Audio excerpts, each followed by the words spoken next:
Have you guys just seen this?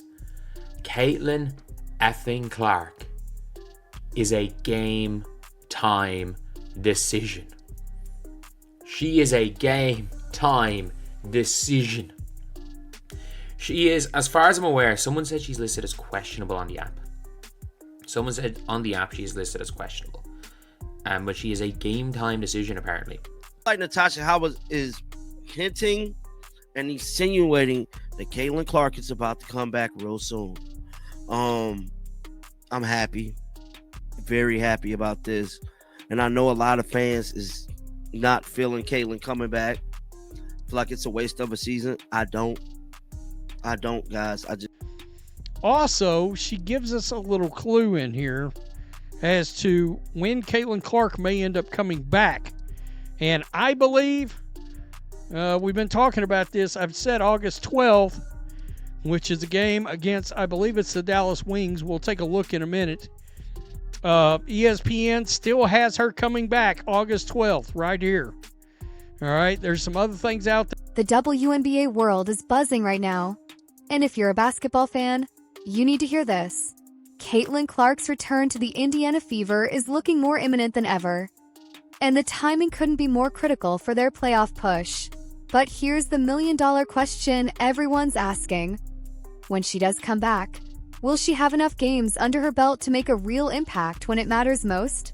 Let me paint you the picture of where we stand today. The Indiana Fever has played 32 games this season, and their superstar rookie has missed 19 of them due to injury. That's more than half the season sitting on the sidelines. With only 12 games remaining in the regular season, every single game becomes precious real estate for getting Clark back into game shape. Just yesterday, we got some tantalizing hints about her potential return. Natasha Howard dropped a cryptic message on social media that had fans going crazy. She tweeted about fighting for teammates who are out of the lineup, specifically mentioning the hard work they've put in all season. But here's the kicker. She ended her message with "See you soon, CC. See you soon." That's not just teammate support. That sounds like inside information. My prediction is that Caitlin Clark is going to be back practicing with the team tomorrow. I think she's going to be there. I think she's going to do shoot around, but she's not going to play against the Wings. I think she's going to practice Wednesday. I think she's going to practice Thursday. And then I don't think she's going to play against the Mystics. If we're going to be honest, I don't think she's going to play against the Mystics. And I think she's going to play against Connecticut Sun on Sunday. That's my prediction. Even more telling, the official WNBA website quietly moved Clark's estimated return date. For weeks, it's been stuck on August 12th, but now we're seeing subtle shifts that suggest her comeback might be accelerated. When official sources start adjusting timelines, you know something's brewing behind the scenes. But let's talk strategy here, because this isn't just about getting Clark back on the court. It's about getting her back the right way.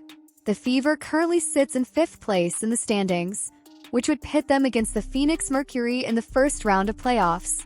That's actually a favorable matchup for Indiana, especially with Clark in the lineup.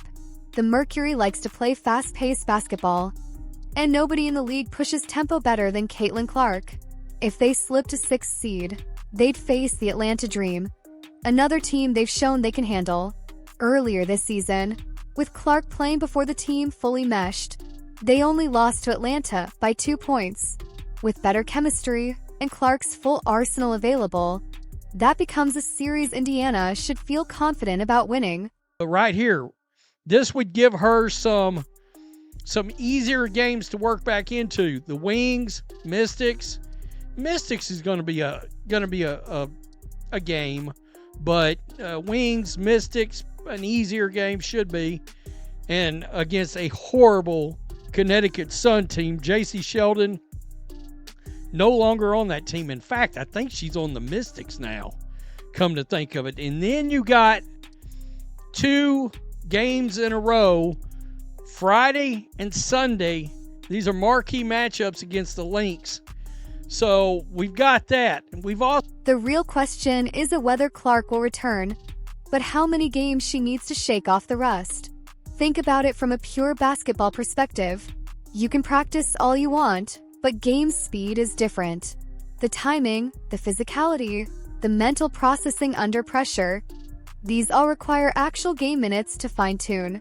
Looking at the remaining schedule, there are strategic opportunities for her return. Games against Dallas Wings and Washington Mystics represent winnable matchups where Clark could ease back into action without tremendous pressure. Washington just traded away key players like Brittany Sykes and Aaliyah Edwards, essentially waving the white flag on their season. These are perfect tune-up games.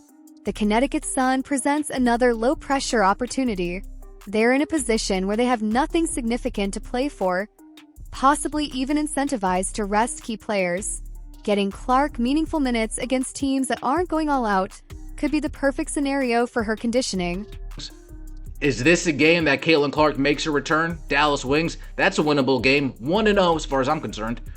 Washington Mystics, they just traded Brittany Sykes. See ya, wouldn't want to be ya. They just traded Aaliyah Edwards. See ya, wouldn't want to be ya.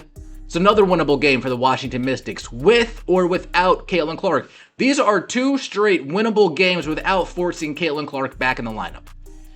Connecticut Sun, another winnable game without forcing Caitlin Clark back in the lineup. Connecticut Sun have nothing to play for. In fact, they have everything to tank for, if we're being honest with ourselves. But then we hit the challenging stretch. Back-to-back games against the Minnesota, Lynx loom on the schedule, and that's where things get interesting. Minnesota without Nafisa Collier is beatable. Indiana proved that last season, but with Collier potentially returning and players like Kayla McBride, Alana Smith, and Bridget Carlton all capable of explosive performances, these games could determine playoff seeding. Here's where the Indiana coaching staff faces a crucial decision. Do you ease Clark back gradually, picking and choosing her spots? Maybe she plays against Washington and sits for the Lynx back-to-back. Perhaps she returns for Seattle's Storm, a team Indiana has beaten both with and without her this season. The risk-reward calculation is fascinating. Push Clark back too quickly, and you risk re-injury after nearly a month of rehabilitation. We've all seen that unfortunate moment where she got stepped on by an assistant coach during a recent game. A reminder of how quickly things can go wrong.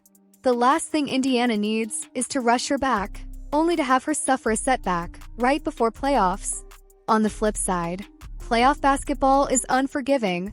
There's no substitute for game rhythm. For feeling the speed and flow of real competition, practice can only simulate so much. When Clark steps onto that playoff court, whether it's against Phoenix or Atlanta, she needs to be ready from game 1.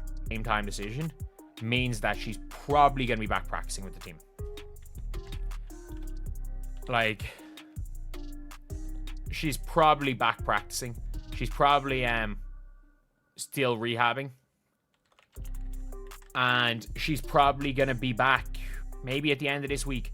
I think she will be back, I would say, either for the Connecticut Sun game or the Minnesota Lynx game. The upcoming games against teams like the Los Angeles Sparks represent unfinished business. Indiana hasn't faced the Sparks with a healthy Clark all season, and that's a series they'd love to even up before playoffs begin. As we look at the final 5-game stretch, the potential losses realistically come against Minnesota and Phoenix.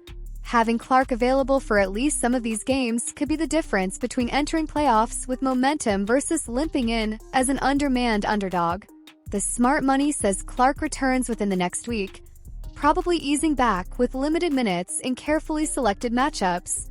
5 to 7 games might be the sweet spot, enough to regain her timing without risking burnout or re-injury.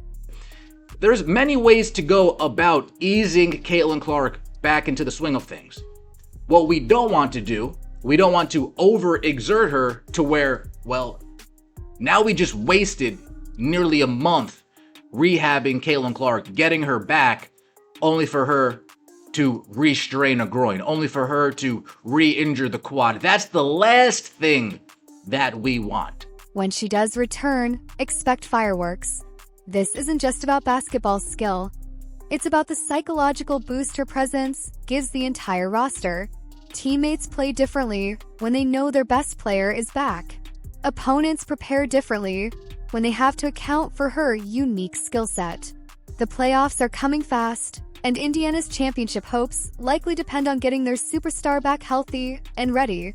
Based on all the signs we're seeing, that return is closer than many people think.